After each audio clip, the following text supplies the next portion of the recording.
নমস্কার, দেখছেন কলকাতা টিভির সঙ্গে রয়েছে আমি স্বর্ণালী। শুরু করছি জেলার সারাদিন। শনিবার ইডির জেরার মুখে পড়ে শেখ শাহজাহান। তদন্তে অসহযোগিতার অভিযোগে সেদিনই তাকে সোন অ্যারেস্ট করে ইডি। শাহজাহানকে নিজেদের হেফাজতে চেয়ে ব্যাংশাল আদালতে আবেদন ইডির। সোমবারই তাকে ব্যাংশাল আদালতে হাজিরার নির্দেশ। 5ই জানুয়ারি 2024 আকুঞ্জিপাড়া সন্দেশখালীর আকুঞ্জিপাড়ায় রেশন দুর্নীতি মামলায় শেখ শাহজাহানের বাড়িতে যায় ইডি। সেখানেই আক্রান্ত হন ইডি আধিকারিকেরা। ওই দিন থেকেই শিরোনামে সন্দেশখালী, যদিও ওই ঘটনার পর থেকেই বেপাত্তা শাহজাহান। প্রায় 55 দিন পর রাজ্য পুলিশের হাতে গ্রেপ্তার হয় সন্দেশখালী তৃণমূল নেতা। আদালতের নির্দেশে তাকে তুলে দেওয়া হয় সিবিআই এর হাতে। ইডি আক্রান্তের মামলায় তদন্ত শুরু করে সিবিআই। 28শে মার্চ শাহজাহানকে বসিরহাট আদালতে তোলা হয়। 12 দিনের জেল হেফাজতের নির্দেশ দেয় আদালত। সেই নির্দেশের 48 ঘন্টা কাটতেই তৎপর ইডি। 30শে মার্চ বসিরহাট সংশোধনাগারে ইডির জিজ্ঞাসাবাদের মুখে পড়তে হয় শাহজাহানকে। রেশন দুর্নীতি, আর্থিক তছরূপ, জমি দুর্নীতি মামলা সহ 16টি মামলার তদন্তে শাহজাহানকে জিজ্ঞাসাবাদ করে কেন্দ্রীয় সংস্থা। যদিও ওই দিনের জেরায় শাহজাহানের বিরুদ্ধে তদন্তে অসহযোগিতার অভিযোগে শাহজাহানকে সোন অ্যারেস্ট করে ইডি। শাহজাহানের 14 দিনের হেফাজতের আবেদন জানিয়ে সোমবার ব্যাংশাল আদালতে পেশ করে ইডি। বসিরহাট মহকুমা আদালত থেকে কলকাতায় নিয়ে আসা হয় শেখ শাহজাহানকে। কলকাতা টিভি।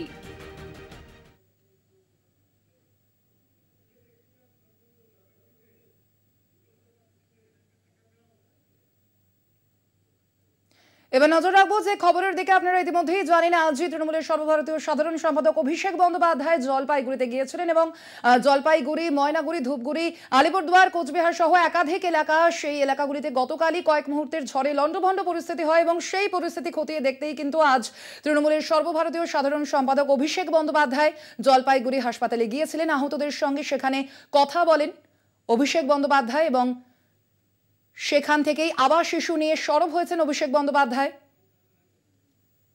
আপনাদের জানিয়ে রাখি, আজই জলপাইগুড়ি হাসপাতালে আহতদের সঙ্গে কথা বলেন অভিষেক বন্দ্যোপাধ্যায়। আপনারা যেই ছবি দেখছেন, কাল রাতেই জলপাইগুড়িতে পৌঁছেছিলেন মুখ্যমন্ত্রী মমতা বন্দ্যোপাধ্যায়। তারপরে আমরা দেখেছি আজ সকালেই রাজ্যপাল সিভি আনন্দ বোস, তারপরে শুভেন্দু অধিকারী এবং তার পরবর্তীতেই আমরা দেখেছি যে অভিষেক বন্দ্যোপাধ্যায় তিনি কিন্তু জলপাইগুড়িতে পৌঁছে আহতদের সঙ্গে কথা বলেন। পাশাপাশি উত্তরবঙ্গের ঝড়ে এবার কিন্তু আবাস রাজনীতির রঙও জুড়ল। কেন্দ্র আবাসের টাকা দিলে মানুষ আহত হতেন না, এই অভিযোগ করেছেন তৃণমূলের সর্বভারতীয় সাধারণ সম্পাদক। আবাস ইস্যু নিয়ে সরব হয়েছেন অভিষেক।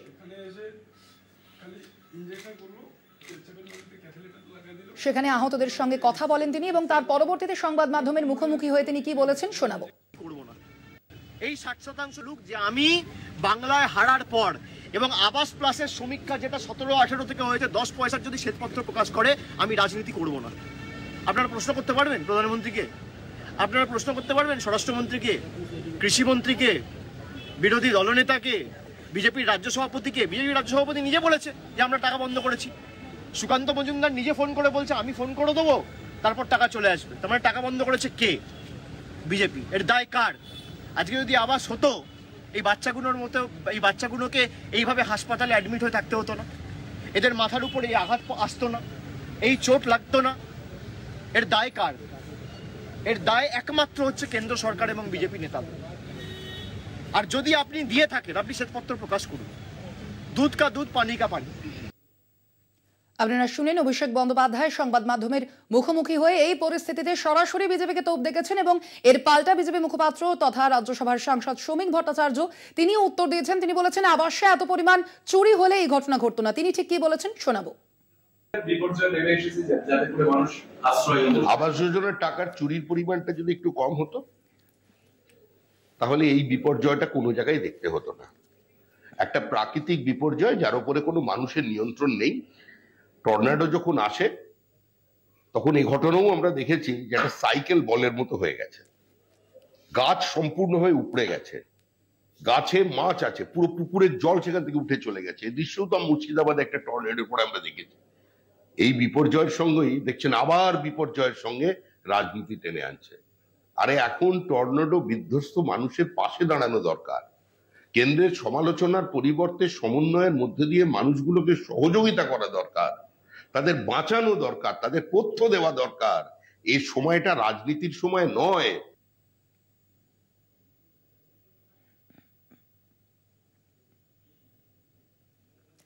উত্তরবঙ্গের ঝড়ে এবার জুড়ল আবাস রাজনীতি। কেন্দ্র আবাসের টাকা দিলে মানুষ আহত হতেন না। আজ জলপাইগুড়িতে গিয়েছিলেন অভিষেক বন্দ্যোপাধ্যায়, সেখানে গিয়ে আহতদের সঙ্গে কথা বলেন তিনি এবং তার পরবর্তীতেই আবাস নিয়ে কেন্দ্রের বিরুদ্ধে সরব হয়েছেন অভিষেক বন্দ্যোপাধ্যায়। পাল্টা আপনাদের শোনালাম বিজেপি মুখপাত্র তথা রাজ্যসভার সাংসদ শ্রমিক ভট্টাচার্য, তিনিও উত্তর দিয়েছেন অভিষেক বন্দ্যোপাধ্যায়কে।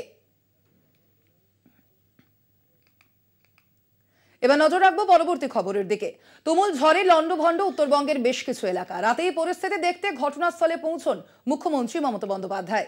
দুর্গতদের সঙ্গে কথা বলেন তিনি, হাসপাতালে গিয়ে আহতদেরও পাশে দাঁড়ান তিনি। গেলেন আলিপুরদুয়ারেও, আশ্বাস দিলেন পাশে আছে প্রশাসন।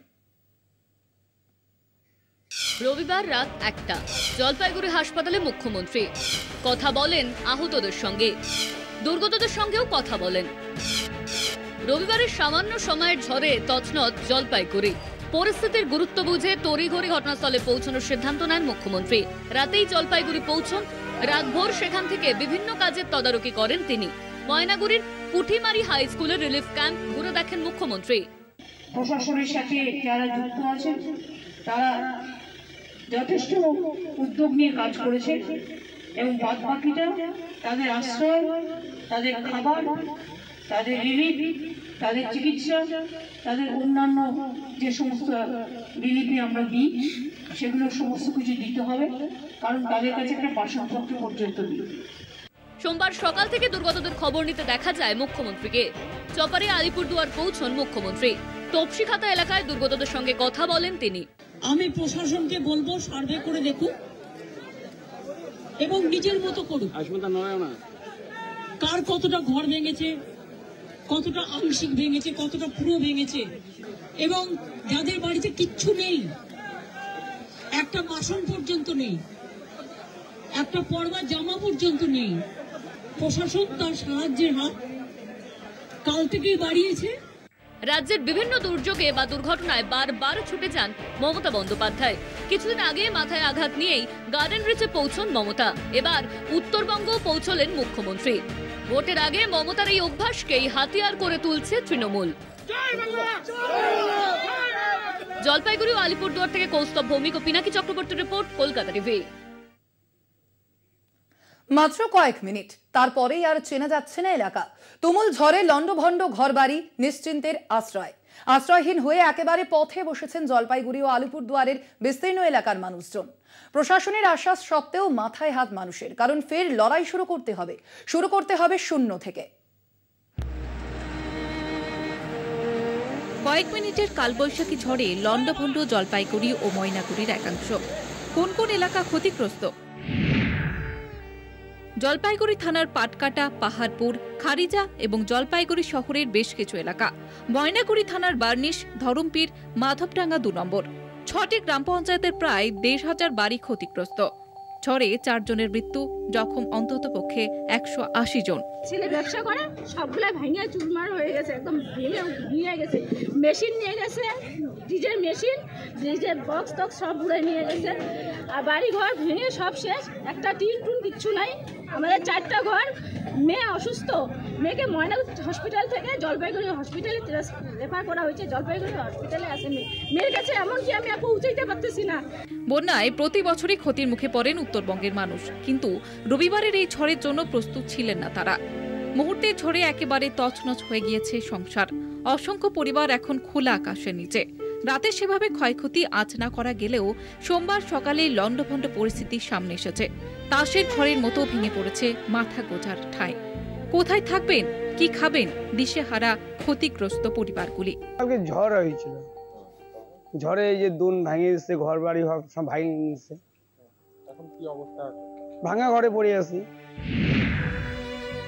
ঝড়ের শিলাবৃষ্টিতে লন্ডভন্ড হয়ে যায় আলিপুরদুয়ার 1 নম্বর ব্লক এবং কুমারগ্রাম ব্লকের বিস্তীর্ণ এলাকা। উপড়ে যায় বহু বিদ্যুতের খুঁটি ও ট্রান্সফরমার। শুধুমাত্র আলিপুরদুয়ার 1 নম্বর ব্লকের পাতলাখাওয়া, চকুয়াখেতি, খড়খড়িয়া, সোনাপুর, বাবুরহাট, চিলাপাতা এবং তপসিখাতা এলাকায় ক্ষতিগ্রস্ত হয়েছে কমপক্ষে 1000 কাঁচা ও পাকা বাড়ি। শিলাবৃষ্টি তোড়ে ছাঁচড়া হয়ে যায় অগুন্তি বাড়ির টিনের চাল। উপড়ে যায় প্রচুর গাছ। বিদ্যুৎ সরবরাহ বিপর্যস্ত হয়ে পড়ায় অন্ধকারে ডুবে যায় আলিপুরদুয়ার 1 নম্বর ব্লকের সিংহভাগ এলাকা। ঝড়ের অবস্থা হয়েছে, কিছু বলতে পারি না। বাচ্চা কাচ্চা নিয়ে যেভাবে থাকবো, মানে থাকার কোনো অবস্থাই নাই।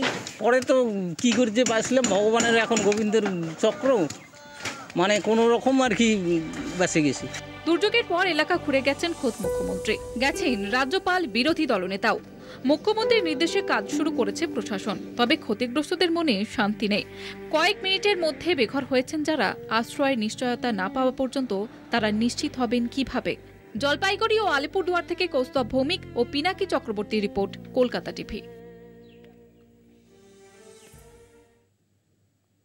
জেলার সারাদিনে এখন সময় একটা ছোট্ট বিরতির, ফিরছি আরো খবর নিয়ে, সঙ্গে থাকুন।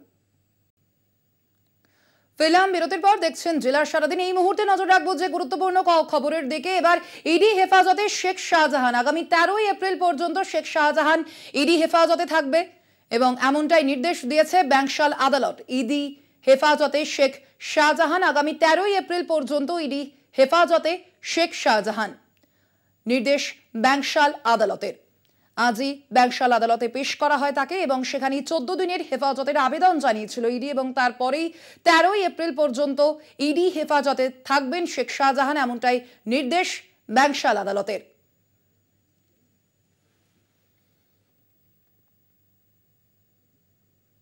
তেরোই এপ্রিল পর্যন্ত ইডি হেফাজতে থাকবেন শেখ শাহজাহান। আজই ব্যাংশাল আদালতে পেশ করা হয় তাকে এবং সেখানেই 14 দিনের জন্য হেফাজত চায় ইডি। তার পরিপ্রেক্ষিতেই ইডি হেফাজতে শেখ শাহজাহান থাকবেন আগামী 13 এপ্রিল পর্যন্ত, এমনটাই নির্দেশ দিয়েছে ব্যাংশাল আদালত। সন্দেশখালী কাণ্ডে ইতিমধ্যেই শেখ শাহজাহানের বিরুদ্ধে একাধিক মামলা রয়েছে। তার পাশাপাশি রেশন দুর্নীতির মামলায় তদন্তেও জিজ্ঞাসাবাদ প্রয়োজন রয়েছে শেখ শাহজাহানকে এবং সেই কারণেই 14 দিনের ইডি হেফাজতের আবেদন জানিয়েছিল ইডি এবং তার পরিপ্রেক্ষিতেই ব্যাংশাল আদালতের যেমনটা নির্দেশ, ইডি হেফাজতে থাকবেন শেখ শাহজাহান। আগামী 13 এপ্রিল পর্যন্ত শেখ শাহজাহান থাকবেন ইডি হেফাজতে, এমনটাই নির্দেশ দিয়েছে ব্যাংশাল আদালত।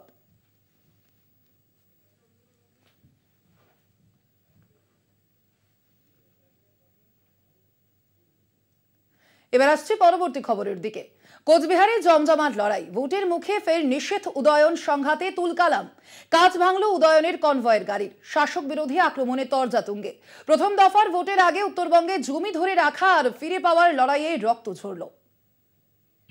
ফের নিষিদ্ধ উদয়ন সংঘর্ষ, উদয়ন গুহর কনভয়ে হামলা, রাতভর বোমাবাজি তাণ্ডব, পরস্পরকে দুষছেন দুই মন্ত্রী। 2024 লোকসভা ভোটের প্রথম দফায় 19 এপ্রিল কোচবিহারে ভোট। ভোটের মুখে ফের উত্তপ্ত দিনহাটা। 19 উত্তরবঙ্গের 8টি আসনের মধ্যে 7টি পকেটে পুরে নেয় বিজেপি। এবার ক্ষমতা ফিরে পেতে মরিয়া তৃণমূলও। বিনা যুদ্ধে 1 ইঞ্চি জমি ছাড়তে নারাজ বিজেপিও। ফল দুই দলের তুমুল সংঘর্ষ। কেন্দ্রীয় স্বরাষ্ট্র প্রতিমন্ত্রী নিশীথ প্রামাণিকের সঙ্গে মুখোমুখি সংঘর্ষে জড়ান রাজ্যের বর্তমান উত্তরবঙ্গ উন্নয়ন মন্ত্রী উদয়ন গুহ। রবিবার সন্ধে দলীয় কাজে কোচবিহার আসছিলেন উত্তরবঙ্গ উন্নয়ন মন্ত্রী। তখন কোচবিহারের ঘুঘুমারি এলাকায় চলছিল বিজেপির একটি মিছিল। উদয়ন গুহর মিছিল পেরিয়ে যাওয়ার সময় আচমকাই সংঘর্ষে জড়ায় দুপক্ষ। অভিযোগ, তখনই উত্তরবঙ্গ উন্নয়ন মন্ত্রীর কনভয়ের ওপর হামলা চালায় বিজেপি। ভাঙে উদয়ন গুহের গাড়ির কাঁচ। উদয়ন গুহর গাড়িতে হামলার পর রাতভর দিনহাটা বিধানসভা কেন্দ্রের বিভিন্ন এলাকায় চলে বোমাবাজি ও তাণ্ডব। বোমাবাজির অভিযোগ তৃণমূল বিজেপি একে অপরের বিরুদ্ধে। হঠাৎ করে আক্রমণ করলো, পেছন থেকে কেন্দ্রীয় মন্ত্রী ইশারা করে দিল, সাথে সাথে আমরা তো গাড়ি বেরিয়ে আসছিল এবং আইসি কোতোয়ালি তিনি এসকর্ট করে নিয়ে আসছিলেন ওখান থেকে, যাতে আমরা ওই জায়গাটা বেরিয়ে যেতে পারি। পিছন থেকে গুন্ডা নিয়ে এসে লাঠিচার্জ করে, এটা তো মানে হয় কত বড় গুন্ডা হয়ে গেছে উদাহরণ।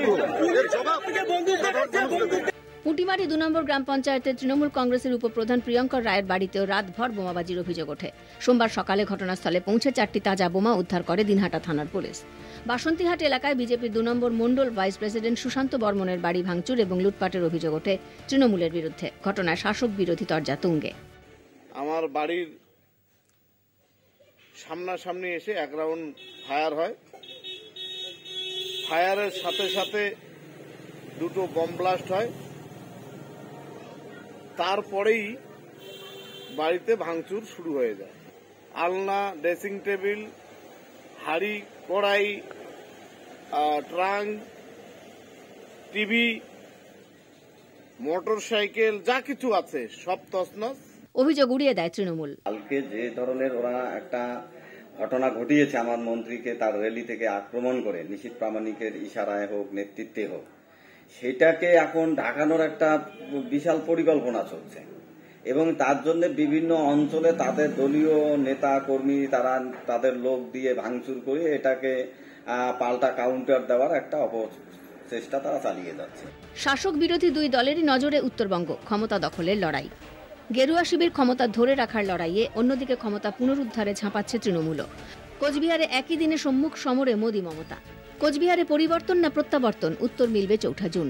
তবে ভোটের লড়াই যে জমে গিয়েছে, রাজনীতির পারদ যে ঊর্ধ্বমুখী তার প্রমাণ মিলতে শুরু করেছে। কোচবিহার থেকে অনুপম সাহা ও রবিউল হোসেনের রিপোর্ট, কলকাতা টিভি। লক্ষ্মীর ভান্ডার নিয়ে প্রকাশ্য তৃণমূলকে আক্রমণ। রাজ্যের শাসক দলের নেতা মন্ত্রীদের উদ্দেশ্যে কটূক্তি করে ফের শিরোনামে অভিজিৎ গঙ্গোপাধ্যায়। প্রার্থী হিসেবে নাম ঘোষণার পর বারবার বিতর্কের কেন্দ্রে উঠে এসেছেন তমলুক লোকসভা কেন্দ্রের বিজেপি প্রার্থী।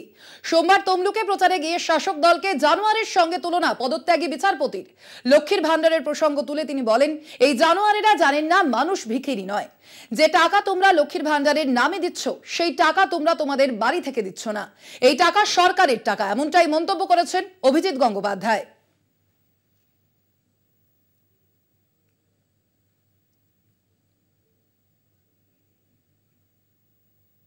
মানুষের এই যে শ্রমের দ্বারা উপার্জিত অর্থে একটা ছোট্ট বাড়ি করা, একটা সংসার তৈরি করা, এসব এই চোর ছেচোরেরা তার কোনো মূল্য দেয় না, মূল্য বোঝে না। শুধু আপনাদেরকে বলবে যে আমরা তো 1000 টাকা দিয়ে দিচ্ছি লক্ষ্মীর ভান্ডার, 1200 টাকা দিয়ে দিচ্ছি লক্ষ্মীর ভান্ডার। এই জানোয়ারেরা এটা জানে না যে মানুষ ভিখিরি নয়। আর যে টাকা তোমরা দিচ্ছ লক্ষ্মীর ভান্ডারের নামে, সেই টাকা তোমাদের ঘর থেকে তোমরা দিচ্ছ না, তোমাদের পৈতৃক সম্পত্তিও নয়। এই চোর ছেচোরের শাসন আর আমরা চাই না। অনেক দেখেছি, অনেক দিন হলো তারা সব চুরি করে, শিক্ষিত বেকারদের চাকরি চুরি করে, মানুষের থালায় যে অন্ন যাওয়ার কথা সেই অন্ন চুরি করে অন্য দেশে বিদেশে পাচার করে এবং তার বিনিময়ে কোটি কোটি টাকা রোজগার করে। জেলার সারাদিন আজ এ পর্যন্তই। দেখতে থাকুন কলকাতা টিভি, রাত দিন 7 দিন।